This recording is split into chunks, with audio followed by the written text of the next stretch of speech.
இந்த வாரம் November 14th பக்கத்துல நமக்கு வேர்ல்டு டயபெட்டிஸ் டே.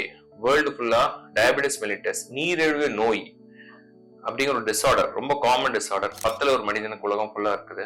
அதை பத்தின விழிப்புணர்வுக்கான வீக் அண்ட் ஸ்பெசிபிக்கலா டே நவம்பர் 14th அப்படின்னு வச்சிருக்காங்க. ஸோ நவம்பர் 14 பாத்தீங்கன்னா இன்சுலின் டிஸ்கவரி டே, அதை பேஸ் பண்ணி வச்சிருக்காங்க. உலகத்துல கனடால இன்சுலின் டெவலப் பண்ணதுக்கு மனிதர்களுக்காக இந்த டே அன்னைக்கு தான். ஒவ்வொரு ஏஜ், ஒவ்வொரு வயசுன்னு 5 வயசு 10 வயசு ஆளுக்கும் டயபெட்டிஸ் மெலிட்டஸ் இருக்கு, 97 வயசு ஆளுக்கும் டயபெட்டிஸ் மெலிட்டஸ் இருக்குது.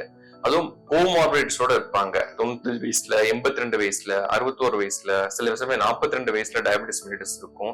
கூடவே பாத்தீங்கன்னா கண்ணு கோளாறு இருக்கும், கூடவே கால்ல புண்ணு இருக்கும், யூரினரி இன்ஃபெக்ஷன் இருக்கும், ஆல்ரெடி ஹார்ட் அட்டாக் வந்து போயிருக்கும். ராமகிருஷ்ணா ஹாஸ்பிட்டல் மாதிரி ட்ரஸ்டட் அப்ரூவ்டு ஹாஸ்பிட்டல்ஸ் வந்து மூலமாக எப்படி நம்ம கம்யூனிகேட் பண்ணி பேஷண்ட் கிட்ட கஷ்டப்படாம அவங்களோட லைஃபை கொண்டு போகணுங்கிறது தான் இந்த வருஷத்தோட தீம்.